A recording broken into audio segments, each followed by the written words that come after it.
So what happened to Scott Adams? Why did this Dilbert cartoon get pulled out of a lot of newspapers, almost 300? What caused that, and what does this all mean? I'm going to break that down in this video. Welcome back to the channel, John. Scott Adams is a cartoonist, a writer, and an author who does a popular cartoon called Dilbert.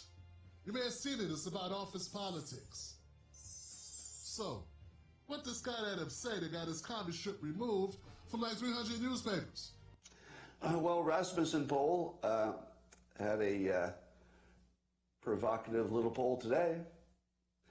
They said, do you agree or disagree with the statement, it's okay to be white? That was an actual question. Rasmussen asked, white and black voters, and probably others, do you disagree or agree with the statement, it's okay to be white? 26% of blacks said no. It's not okay to be white. 21% weren't sure. Add them together, that is 47% of black respondents were not willing to say it's okay to be white. That's like a real poll. This just happened. Did you have any idea? Would you have imagined that could have happened? So I realized, as you know, I've been identifying as black for a while, years now, because I like to be on the winning team, and I like to help. And I always thought, well, if you help the black community, that's sort of the biggest lever. You can find the biggest benefit. So I thought, well, that's the hardest thing and the biggest benefit. So I'd like to focus a lot of my life resources in helping black Americans. So much so that I started identifying as black to just be on the team I was helping. But it turns out that nearly half of that team doesn't think I'm okay to be white, which is, of course, why I identified as black, so I could be on the winning team for a while. But I have to say, this is the first political poll that ever changed my activities. I don't know that that's ever happened before.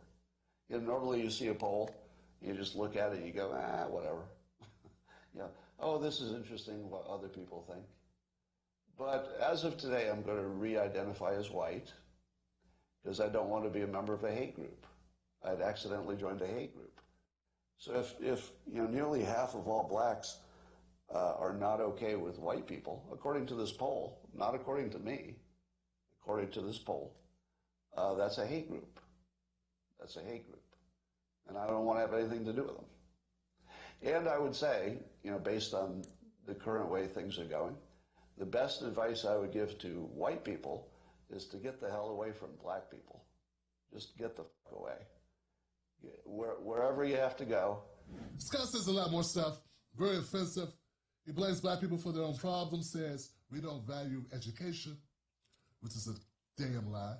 And he says a lot of other stuff, but we'll just about close it up here. You've got to let him end with this zinger. And I'm also really sick of seeing video after video of black Americans beating up non-black citizens. I realize it's anecdotal, and it doesn't give me a full picture of what's happening. But every damn day I look on social media and there's some black person beating the shit out of some white person. I'm kind of over it.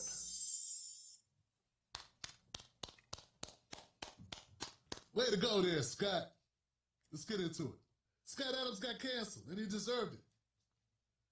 I'm not saying I'm calling for him to get canceled, but if you throw a whole group of people, a whole race of people under the bus, you deserve what you get. There was no nuance in that conversation. He said black people are a hate group, which is totally illogical because black people are not a part of an organization. We're a race. So to say that a race of people are haters or advocate hate or a hate organization is in itself racist.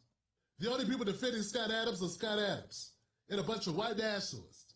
If you go look online, you'll see a bunch of white nationalists coming out of the woodwork like roaches, all championing for this guy. That's your first indication that you kind of screwed up. But instead of apologizing, clearing the record, and said, hey, I was on something, I had Adderall, something, I was drinking.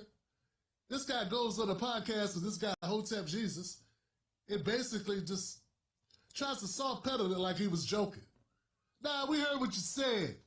We heard exactly what you said, bruh. To quote Chris Rock, if white people are losing, who's winning?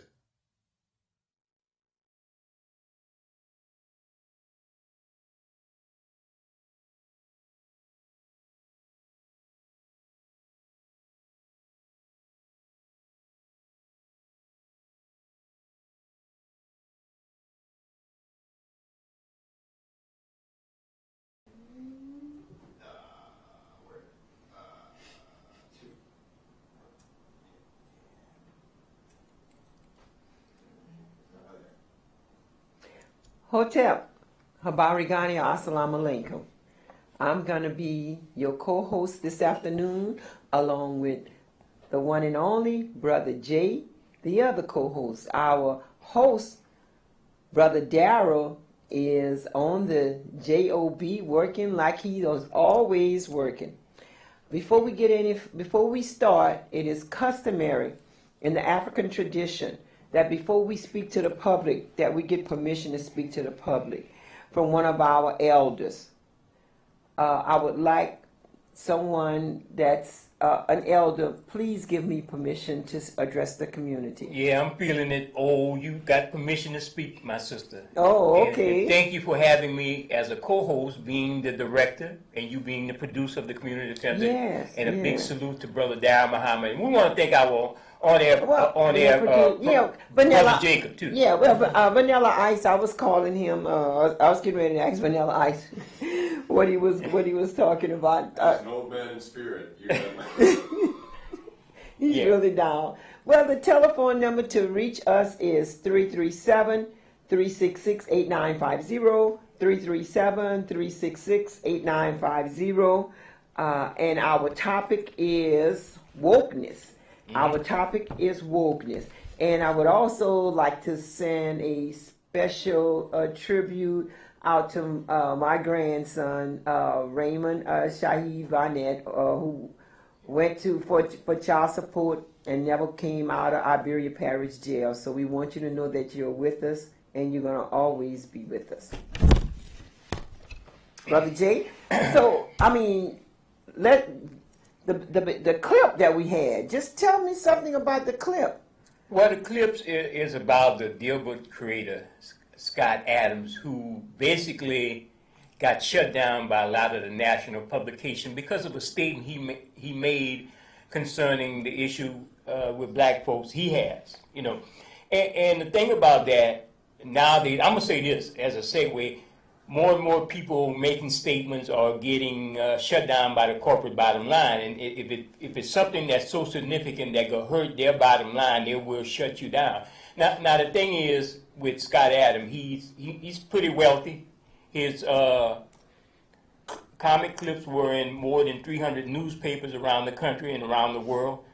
And he made the statement that he had some type of epiphany that because of a poll, the Rasmussen poll, whatever they call that. I think it's a conservative poll that they do for elections, and it said that more than a certain percentage of black folks did not identify did not felt it was all right to be white. If you watch the clip from Tim Black, check out Tim Black on YouTube. He got more on it than others have.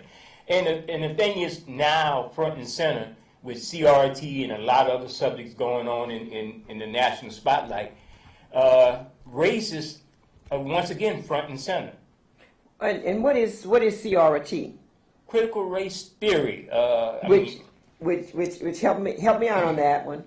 Well, to me, from the definition, it could mean a whole lot from academia, but it's more like basic things that went on when blacks were dealing with a lot of things here in America, in the history of America, and a certain academia teaches that it is something that can be critical in the United States when you're dealing with race and things that happen in race. Well, to me, we could definitely equate that We can give it to the Webster's dictionary meaning, but I don't go by that.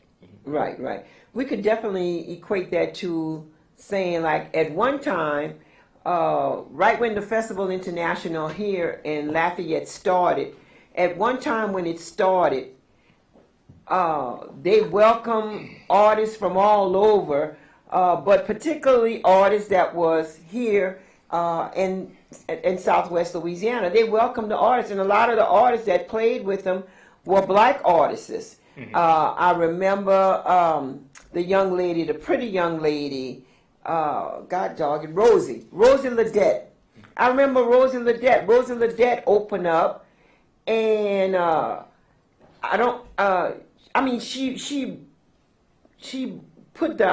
she brought the house down. Rosie Ledette brought the house down.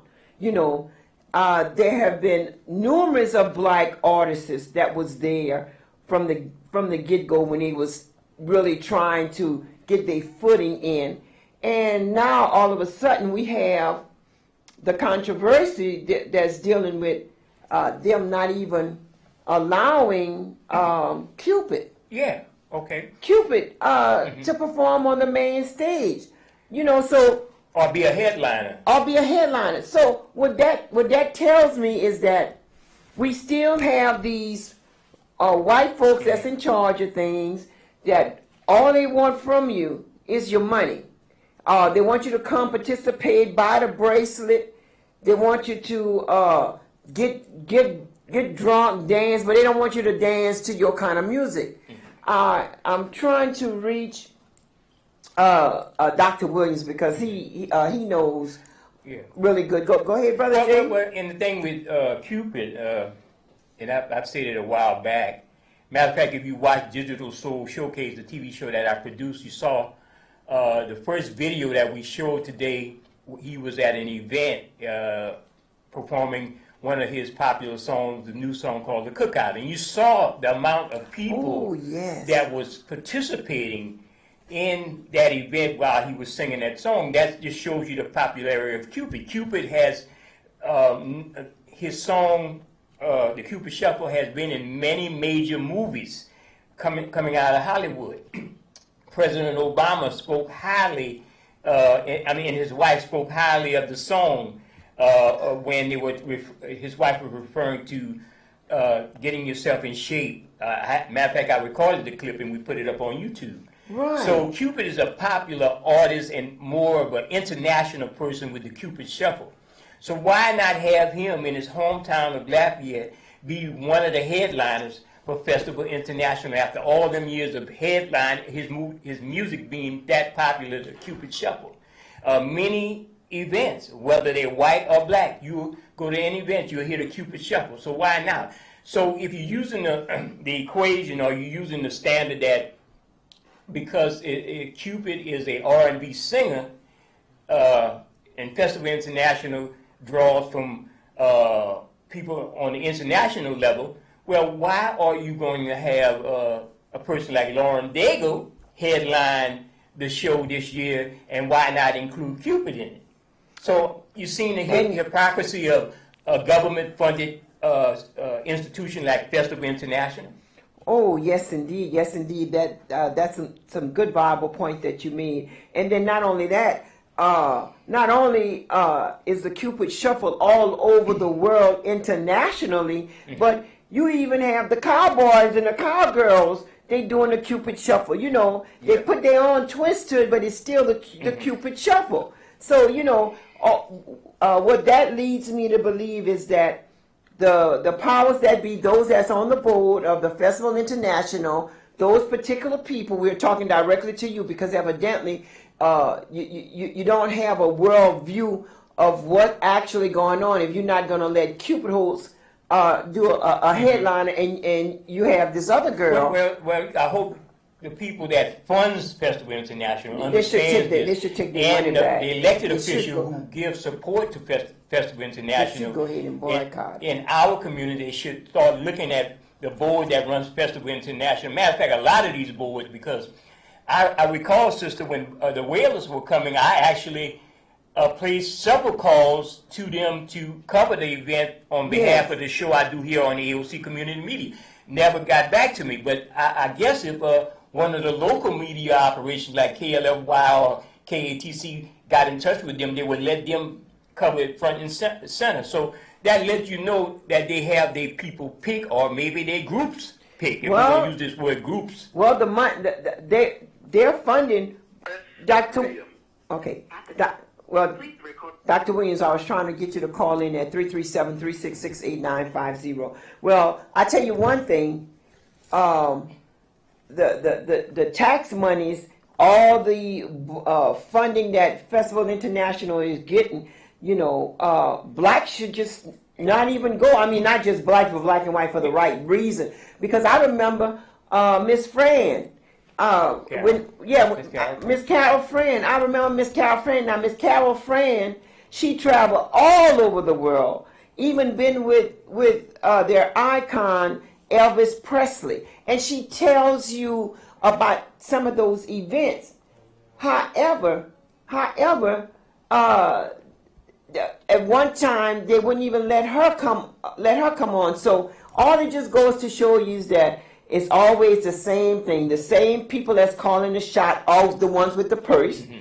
And the ones that have the purse, they are the ones that are, I bet you the board is all white. Every last one of them is white. And that's one reason why you miss Janelle Shagwar. Janelle was able to just bring the community together no matter what. Janelle brought the community together. And with this, I saying we're waiting on callers to call in at 337-366-8950.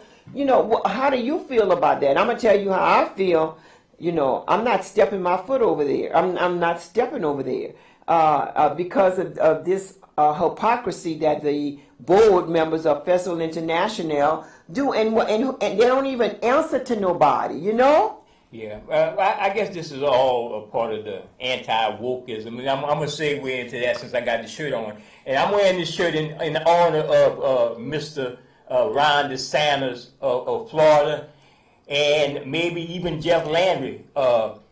Forget your anti-wokeness stand. And I know our people will not tolerate them shutting down the critical issues in our community when it comes to race.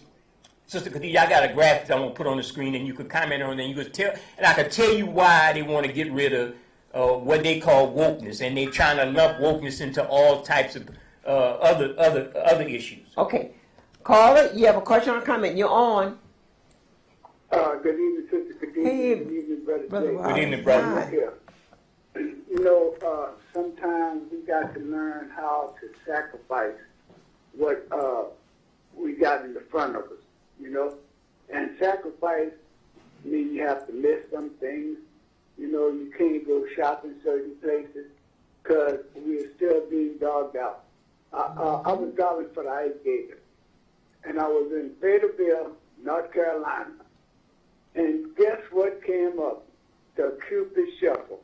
And when I started telling people that's my homeboy and stuff like this here, they was very interested in the Cupid Shuffle, So these are the things that we got to learn how to do, Yes. Make it a point, when they don't allow one of us, all of us shouldn't be allowed to go in there. That's exactly correct. And that's just the way it is. Do you have Cupid number to ask him to call in? Okay. I had his own number. Ask him to give us a call. All right. Let me see if I can pull it up. Okay. I used to have it. Yeah, I used to have it too. I'm just trying to put. I think he changed his from his old number and everything. And going back to the before Brother Wallace. Thank you, Brother Wallace, for that comment. Thank you, Brother and, Wallace. You can listen to Brother Wallace and watch him over here at AOC every Friday from 10 to 11 on AOC Community Media. Him and Brother Keith Falk. Listen, Khadija, I just put up a graphics with the graphic of Emmett Till, right? Yes. A great movie out by our good friend Mr. Keith Beauchamp, who helped co-produce it along with Whoopi Goldberg. And the Till picture that went around the world speaks volume to why people like Ron DeSantis and maybe even a Jeff Landry who want to crack down and even take black studies and anything pertaining to black folks out of libraries and even in public schools, taxpayers' money. So they don't want to see that history of the Emmett Till in the coffin. They don't want to talk about that. They don't want to deal with that. And it's understandable that they don't want to deal with that, because it shows you had to have a level of an animal, a despicable, disgusting animal, in order to do what they done to a lot of the black folks. And they feel the wokeness. They feel that, oh well, I'm not gonna go ahead and this is the Emmett Till. How they brutalized. Look at this screen, young lady. This is what they done to Emmett Till. That's Emmett Till. Look at him and stuff like that. How they brutalized him and done all type of things to kill that young man. Yes, caller, you're on. We should have. It's hard to watch. Caller, you're on. Good evening. Hi. Good evening. This is Liza Angel. I'm calling about the injustice that was done. Liza, let me look, give me about 5 minutes. Dr. Williams is on another call, and I'm going to call you and call me right back. Okay, baby? All right. All right. Hello, Dr. Williams? Hello, how you doing, Sister Khadijah? Oh, we were waiting on you. We here. And Brother Jay, how y'all doing? All right. Yes, our topic is our wokeness. And we were talking about something that's pressing in our heart, dealing with the Racist Festival International. Right. One of the things that we just want to try to share with the public is our that we're not an invisible people in our area, right? And that as those of us who constantly bring these issues to the forefront have to constantly remind the general leadership and our leadership that we will not be invisible. We will not be guided by misguided public policy. And we will continue to call out those instances where we are, where we feel that we're not being treated fairly. Yes. The discussion, Sister Khadijah, that we talked about earlier was the fact that the festival has always had, those issues as it relates to a certain night that is regulated to black and brown people, and then just the issue with our local superstar, Brother Bryson Cupid, who basically just worked so hard to have an international fame and to not be recognized. It's just a difficult thing, So that's very, very important. Yeah. So what do you say that we do? I mean, do we have a bone at the table with the board members at Festival International, or should we just boycott it? Dr. Williams? Oh, okay. We must have lost him. I know he was on another call. He's still on? Hello, can you hear me? I can hear you now. So I'm saying, what is it that you think that we need to do? Well, I think that as a community, as we get into this election season, one of the most important things is for us to constantly recognize that the people that we put into elected positions and appointed positions, for that matter, should not be scared to be unapologetically black. Doesn't mean that we're against anybody, but it means that we will address those issues that affect our community. What are some of the examples? Well, we started off talking about one, which is the fact that a superstar like Cupid hasn't been invited to participate in Festival International.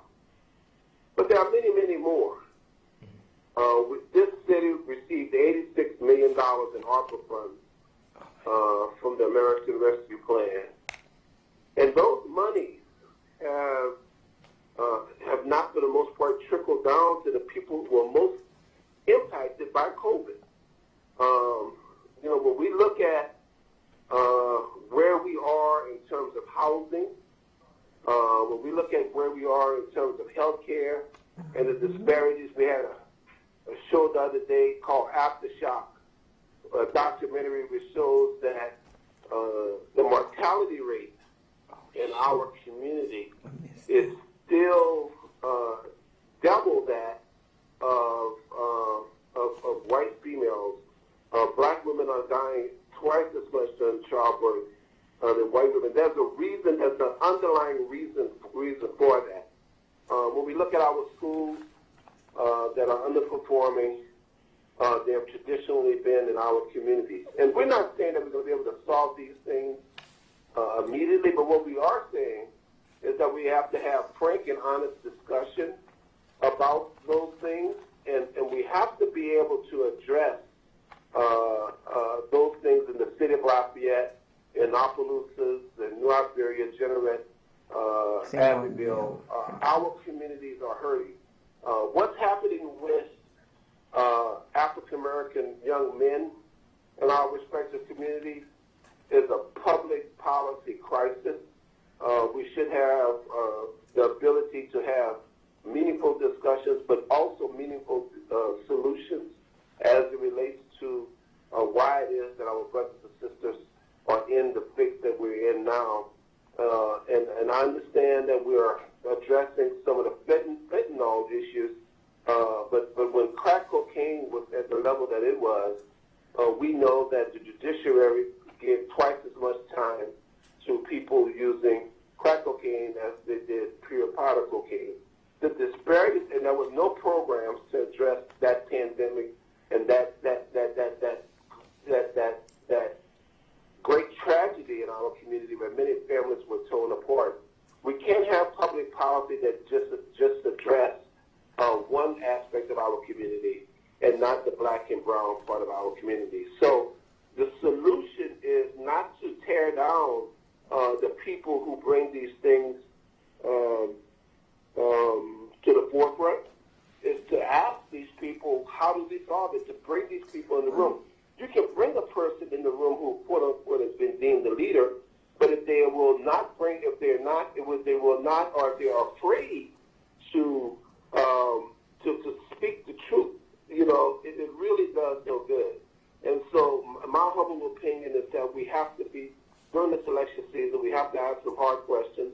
We can't vote for people because they're likable or because, they may be related to you or you went to school with them. We have to vote for those brothers and sisters who will be unapologetically black in the boardrooms and in the meeting rooms when the cameras aren't around to push those issues forward that are important to our community. Okay, so back to the number one point right about now. Oh, what is it that you're saying that you feel, from your opinion, that we need to do with the Festival International? Because I remember when Rosie Ledet, when they came to the community, they picked up black people, black performers, and they were able to play there when they were getting it off of the ground. Now, since they have a level of success, they act like if we don't even exist. Mm-hmm. Yeah, I think that it's imperative that as some people have talked and have started this discussion, that the discussion be had with the leadership of the festival to talk about what is obviously something that is prideful to the community, but also there is a liking with what we call town and gown relationship. And let me just explain what I mean when I say town and gown relationship. We know that Festival International has been a very successful festival. The city of Lafayette has pumped millions of dollars into the success of the festival. Yes. We support the festival, and we know that the festival also has a plethora of African countries and Caribbean countries that are the largest attendance getters during Festival International, right? And so what we want to do is to ensure that the discussion is had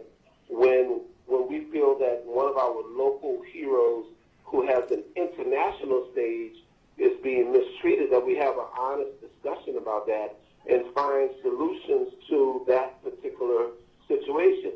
But more so, even more so than the great travesty that Cupid has had to go through and not being able to perform at Festival International, we have to also ask ourselves, what has been the relationship with Festival International and the Creole and African community in Southwest Louisiana? Mm-hmm. You know, what has been the exchange between organizations and those people who are our truth tellers about what happens in our community, the ties between the businesses and the people who have our history in their heads and in their songs locally. What has been that exchange like? We know that there are French exchanges going on. We know that there are other exchanges going on in the community.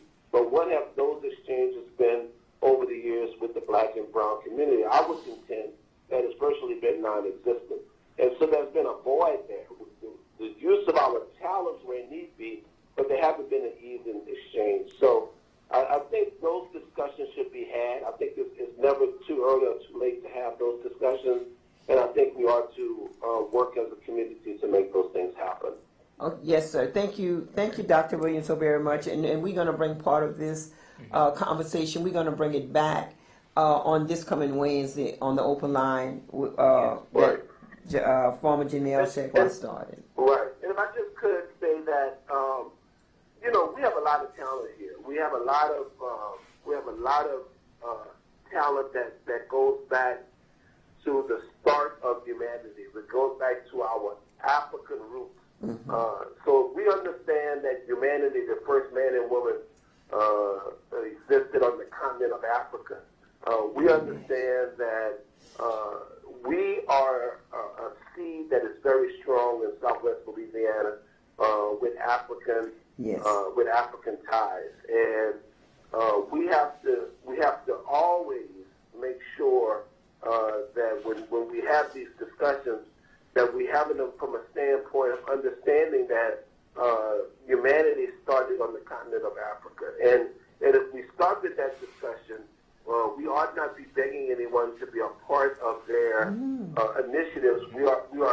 Hopefully we will be educating people in terms of understanding that our community, the black and brown community, the black community in Lafayette, Louisiana, and New Orleans, and Southwest Louisiana in the United States have gone through a very arduous life and lives of generations of lives in this country. And what we want people to understand is that when we make these proclamations, we're making them from a standpoint of understanding our genius, understanding our self-love for each other, yes, and understanding the fact that we are the basis for humanity with the original, the mother of humanity coming from the continent of Africa.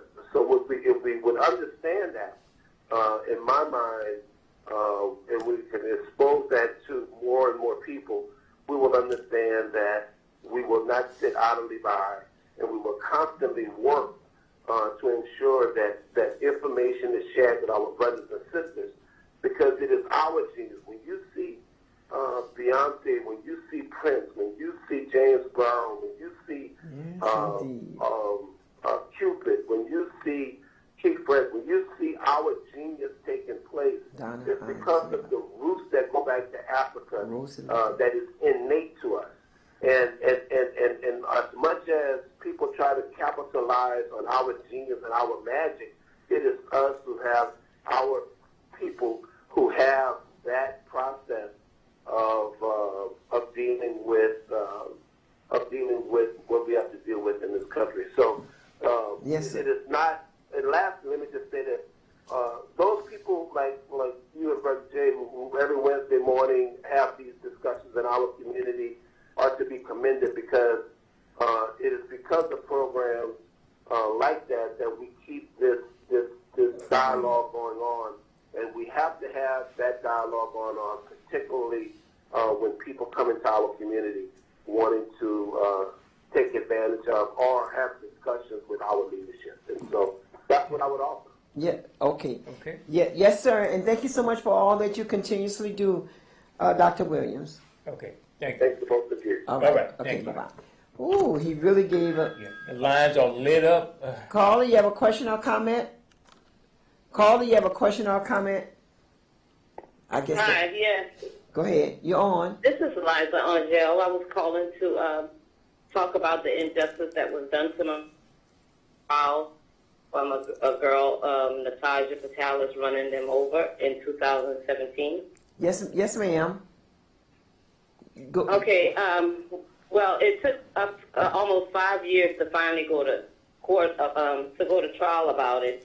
And when it does happen, they did find her guilty, and it was intentional. And Don Landry, the head DA, and my daughter's lawyers, they was on TV with Channel 10, and they talked about it for almost 2 weeks straight of how that's why it took so long to come to trial.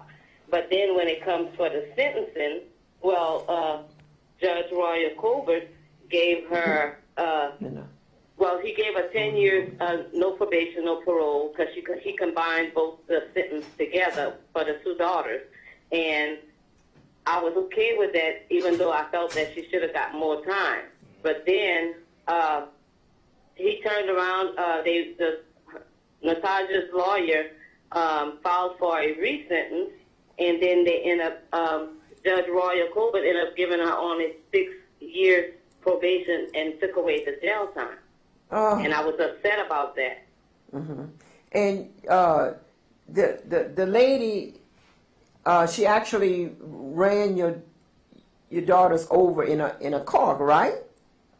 Yes, ma'am, she did. She took it upon herself to run them over. This was at 2:30 in the morning.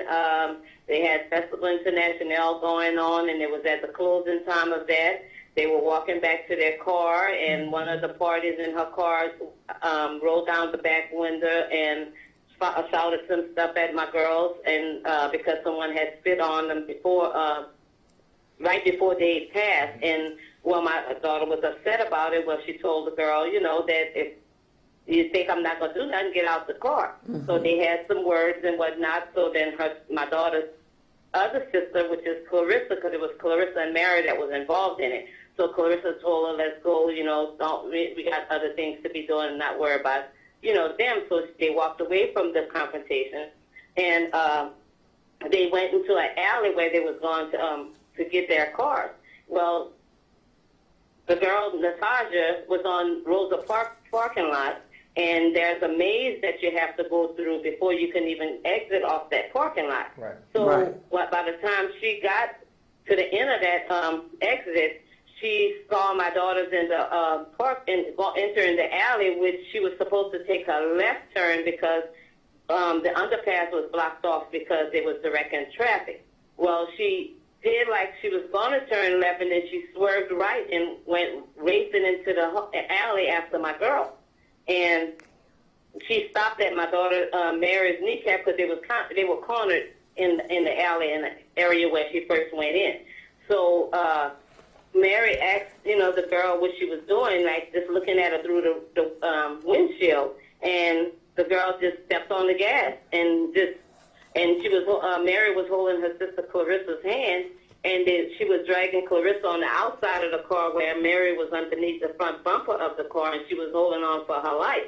But in the meantime of that happening, she dragged them about 187 feet in the alley, and it as they were dragging them, Mary had in a sew-in her hair, and it pulled her scalp to the middle of her head, back from the front of her forehead to the middle of her the back of her head, and they thought that she was gonna die because the officer was on the other end where they a bystander bust the glass of her car to make her stop, and they got she rolled over Mary.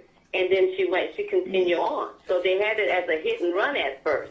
And the people that was in the car, because there were 8 of them in that car, and the kids, they were young, which was in the ages of maybe 20 to 22, something like that. Mm-hmm. And they told their mom what happened, and they're the one who turned her in the next day.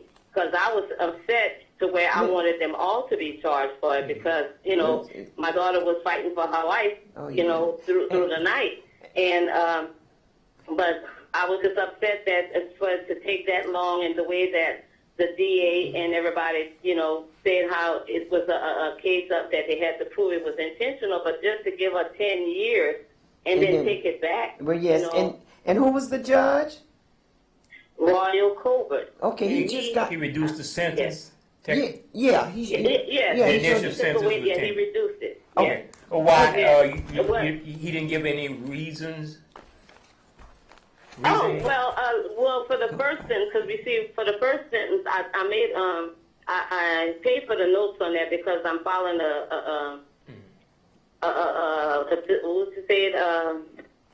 I'm filing something against him because I felt that he was biased in this, because under oath he said that if it was him, he wouldn't give her no jail time because he said he would take his reputation that she would never do that again. So that just threw me all together because I'm like, he's supposed to be impartial. Okay, Miss Liza. He's saying something.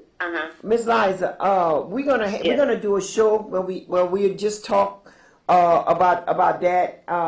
It was something else that I wanted to mention, but no matter how you look at it, it was wrong. The sentence that Judge Colbert gave was completely wrong. Yeah. And I'm going to do another show with you, and we're going to bring up everything that actually happened on your daughter. And we send our heartfelt prayers on behalf of your church. And thank you so very much. We only have a few minutes left, and I'm gonna give you a show your own self, okay? All right. Thank you so much. And I appreciate y'all hearing me out. Have a good night. You too. Bye-bye. All right. Caller, you have a question or comment? Hi, Sister Khadijah and Brother Jay. This is Glenda Machuran. Oh, hey, Miss. How you doing, Miss Machuran? I'm doing just fine, and you. All right. Okay. Go, Miss Machuran. Go. I know you wanted to let people know about the GoFundMe. Yes, ma'am. I'm asking the community if they could please donate anything they can. I did start a GoFundMe account to bring Bryson home and to pay for attorney fees. If they're willing to make that donation, I really appreciate it. They can find me on Facebook, and it's under Glenda Machuran. Again, it's Glenda Machuran. Okay, Glenda Machuran. Yes. And, Yes, ma'am. Glenda is spelled Glenda. Yes, ma'am. Machuran is spelled MAUTRIN. MATURIN.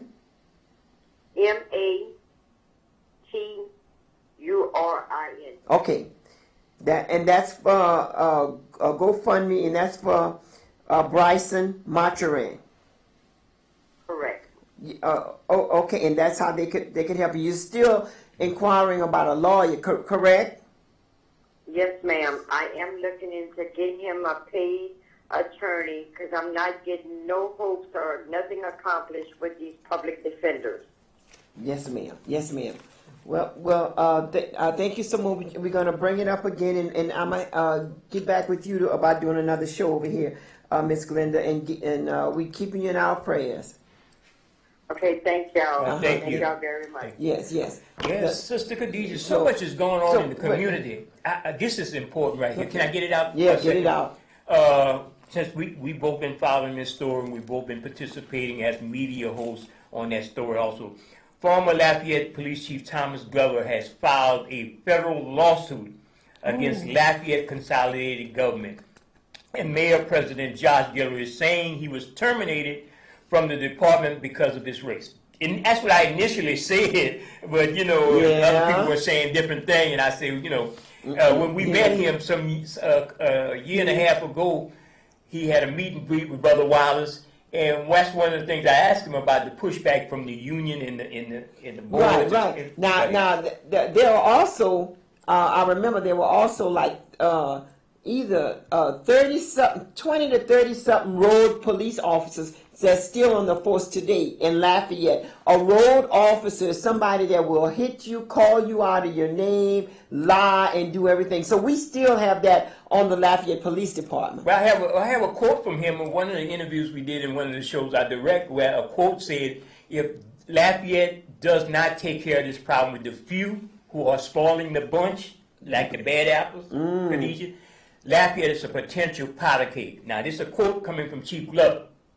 You know, and I will get the audio portion of it out on one of the other platforms. But if you're watching the television show, you should be concerned about what's happening with Chief Glover, and you should be concerned about what he said concerning the Lafayette City Police. I'm just saying, right? You know, yes. we know we got some good officers in there. We met them. We worked with them on some private situation. But they have.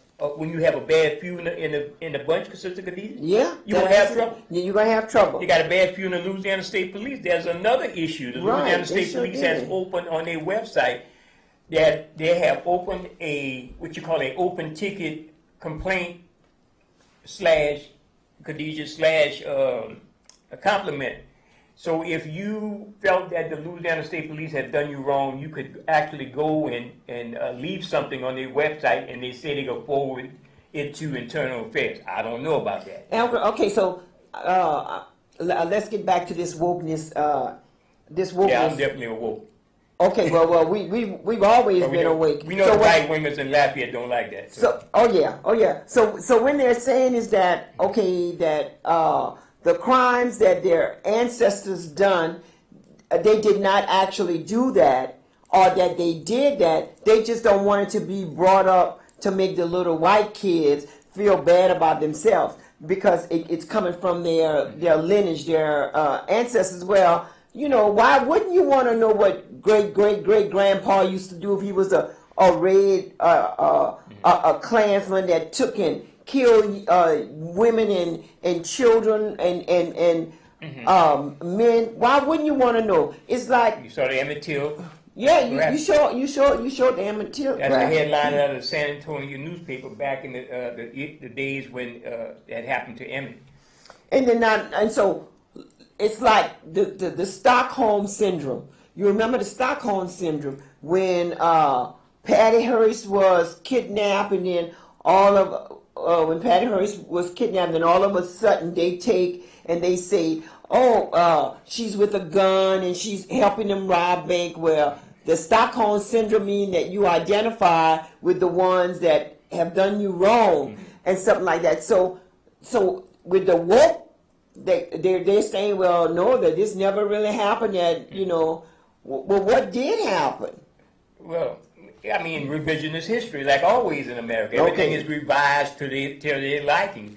And if you saying that you can't go into a library and get a book that talks about what happened to Emmett Till, what happened to Martin Luther King, what happened to Malcolm X, if you can't go in any one of the public-funded library paid for by the taxpayers, they're telling you, well, you living in another society, a society of pre-Hitler, you know, when Hitler started down the road to whatever he was trying to do. Right, and you can't let them try to tell your narrative. Uh-huh. It's just like the father of medicine, who was a low down, no good SOB. He took and he done all type of surgeries on black women without giving them any type of surgery. The type of surgeries he done was able to still exist and help white women like it's been doing. But some people have removed him as being the father of medicine. I can't think of his name. His name starts with an S, but it just came at the tip of my tongue. But wokeness, what? Did this happen or did this not happen? You got written testimonies that this happened. You got documents that this happened, Brother Jay. And you got to look at the most chilling part is the way they're going to do history and use it for political gain. Because what they want to do what they want to do, they want to change the way people are going to get elected. For instance, in Florida, Ron DeSantis, he gerrymandered all the districts and top-loaded them and drew the district and top-loaded them with the type of electorate that we elect politician that would be favorable to the conservative. And this is I fear same game plan that Ron DeSantis used in Florida to get all these elected officials elected will be the same playbook in the future Louisiana election. Because what he did, he did it in a multi-pronged approach. He not only did he attack the academia with the wokeness in colleges and high school, he did it politically with the redrawing of the districts and getting certain people elected, and he also doing it in the criminal justice system where he actually was using some different type of laws for people who thought they could vote, and then using those laws to go and arrest them, saying that they didn't have the right to be voting, and that causes a chilling effect of anybody who work hard to gain their right to vote, and they feel, well, I might get arrested if I go vote. So you see what Ron DeSantis' playbook is? Well, you might see Jeff Landry doing that. Mm-hmm. And that's how the East conservatives are getting away with a lot of stuff they're doing. Yes. And I also wanted to say that we also is on the radio every Wednesday during the open line. We started the open line too, following in the footsteps of our one and only Janelle Shagwell. Last Wednesday or Wednesday before I think that was last Wednesday. I got to get this off of my chest. Wednesday before last. They had a caller that called in saying what happened at the Mardi Gras parade in Louisville. All right, and she filmed it and she had it on Facebook. So I commented on it, and a caller called in and saying that, oh, you always do things on behalf of the black people and all this other kind of stuff. So I hung up. I hung up on him, but I think I called him Smarty Pants, Mr. Smarty Pants, and everything like that. He in return called back, yes, this is Smarty Pants, and told me that I don't know who he looked like and he could do me something. Well, what I wanted to let you know is that you're a man, I'm a woman. Why wouldn't you go ahead and get in touch with your wife or your grandmother or your mama or your daughter and have them to come and do me something, since you're talking like that? I mean, you're less of a man, a spineless vertebrate, if you feel that you have the need to come and try to attack a woman. So my sister, you basically was threatening on live radio, right? Yeah, he threatened me on live radio behind the phone, which is another cowardly act, So I just want you to I wanted to let you know that I have your telephone number, and you're lucky I didn't call you, but I'm not going to play these little idiotic games with you. Okay. Well, again, the title says it all. Our wokeness and won't be, we needed to have a 2-hour show. Yeah, we won't be put to sleep. They got some in the political circles and social circles would love that to happen. So they want to demonize that word woke, stay woke, and they want to lump it into all these other things that are going on. But as far as black history to me, my wokeness won't be put to sleep. Sure, our black history is 365 days a year, every year. Like that. Yeah. And then not only that, Brother Jeb, but you had seen the Chris Rock special. Well, it was a pretty it was a pretty all right special. So he did a lot of cussing. I got a statement on that. As long as they seen black folks fight him and Will Smith, they love stuff like that. But look, and they want to talk about the deal with cartoon editor Scott Adams. They want to talk about that when he said white folks should get as far away from black folks.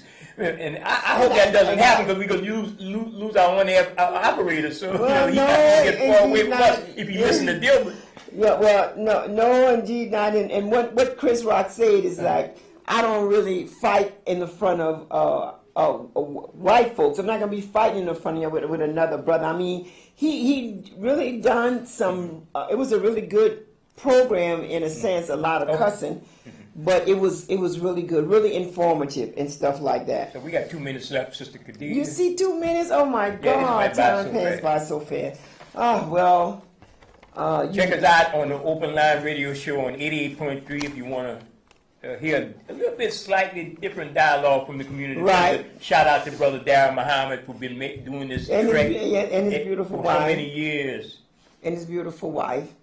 Yes, and when you call in, call in. Either you could write out your question, you could write out your comment and stuff, but don't just call and just want to just blabber or just say things. Call when you're not loaded. Call when you're not intoxicated and stuff. And don't think you're gonna call us and we're not gonna tell you, give you back a piece of our mind like we're supposed to. And this is community defender, Brother Jay, Sister Nadia, Brother Jacob, Brother Shahid,